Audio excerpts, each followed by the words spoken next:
before this, I was someone of substance. You wouldn't think I was about to turn into this skeleton. Chilling. Yeah, right. It really grabs you. Straight from Rimbaud himself, from A Season in Hell. Mm. A pretty good setup for today's, well... Deep dive. Deep dive, exactly. Yeah. Welcome, everyone, to the Mad Genius Thesis, where we... Untangle this knotty relationship between creativity and mental illness. Exactly. And today's subject? Well, we've got a good one. We really do. Arthur Rimbaud.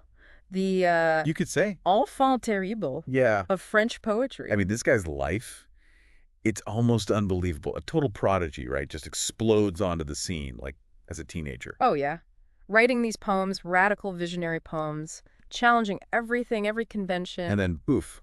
Gone. Vanishes. At the height of his power. Yep. Drops poetry entirely. Leaves behind, well, a lot of mystery, a lot of speculation. A lot for us to unpack, basically. So let's rewind back to the beginning. All right. 1854. Rural France. Rimbaud is born. Now, his dad. Military captain, yeah.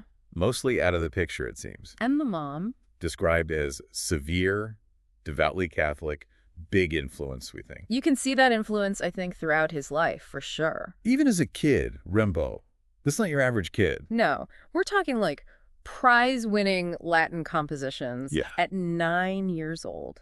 9. I mean, can you imagine? There's even this one line from a competition, Tu Vatis Eris, which... You will be a poet. Talk about foreshadowing. Destiny calling, maybe? And he did answer that call, didn't he? Produced an incredible body of work, and he's not even 20 yet. Yeah. Revolutionary stuff, themes of sexuality, rebellion, longing, all the spiritual stuff.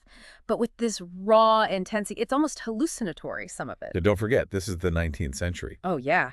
This stuff shocked people, scandalized the literary establishment. And it also earned him fans, big fans. Oh, well, yeah. Paul Verlaine. Lover, mentor.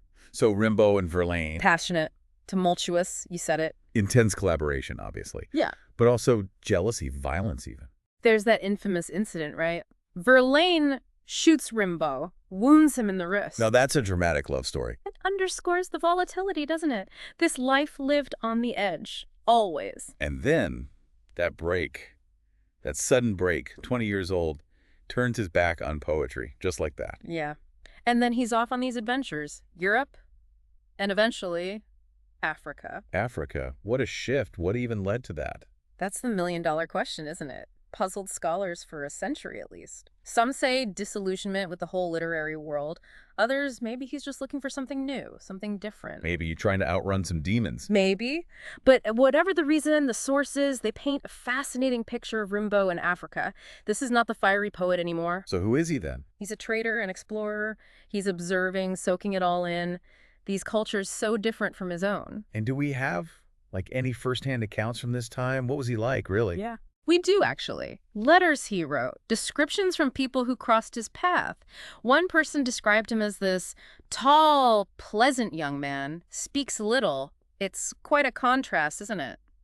From the Rimbaud we think we know. And get this, he starts wearing local clothing, really blending in, almost disappearing in a way. It's like you shed that old skin, became somebody new. Yeah, but was it like a real transformation? Yeah. Or was there something, you know... Deeper, yeah, something else going on. Some argue this whole shift, this was a sign of mental decline. Yeah, maybe even like a breakdown. Or brought on by...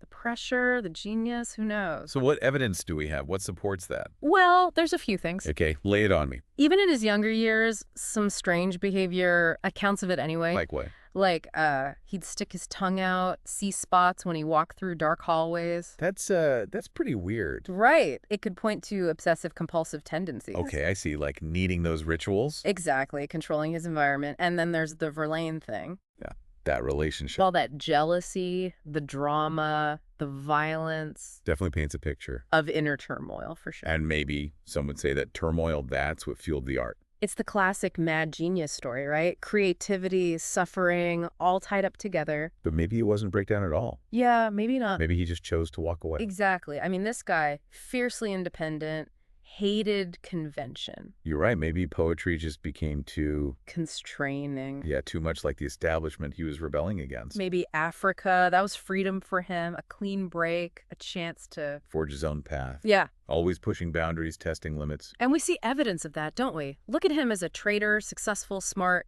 adaptable. Not exactly signs of, A breakdown, no? it's like we have two Rimbauds, Yeah. the brilliant artist, tortured soul, and then this practical businessman. Like a Jekyll and Hyde. Totally. And that's what makes this so interesting. It's the heart of it. Can we really separate the art from the artist? Especially with someone like Rimbaud. It's tempting, right, to romanticize. A tortured artist. Yeah, genius equals suffering, that whole thing. But maybe he just wanted something different, something outside the box. Right, and maybe that challenges us too. It does, to think about creativity differently. So what do we do with all this? Two sides of the coin, how do we make sense of it? I don't think there's an easy answer. Rimbaud's life, his work, it's all so complex, it shows us how complicated people are. No single explanation for any of it. And maybe that's the lesson. It's a reminder that people, they're messy, right? Life doesn't fit into neat little boxes. Exactly, and when we try to force it, well, we miss the good stuff, the stuff that makes it...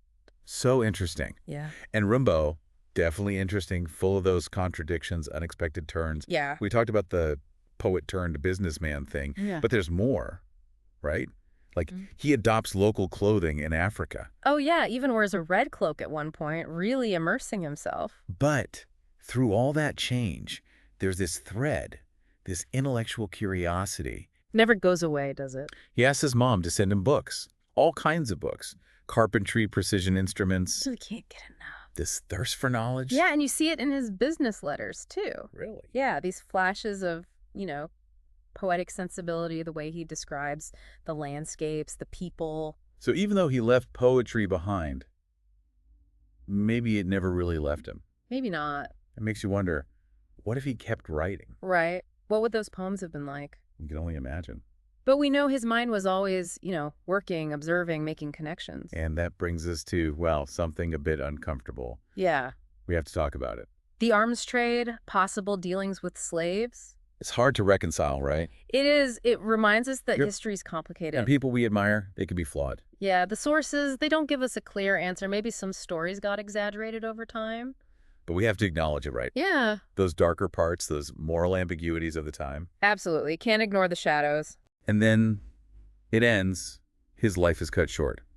37 years old. Cancer. His last days, pain, delirium. There's this detail, really poignant, he keeps repeating. Le service d'Effinard.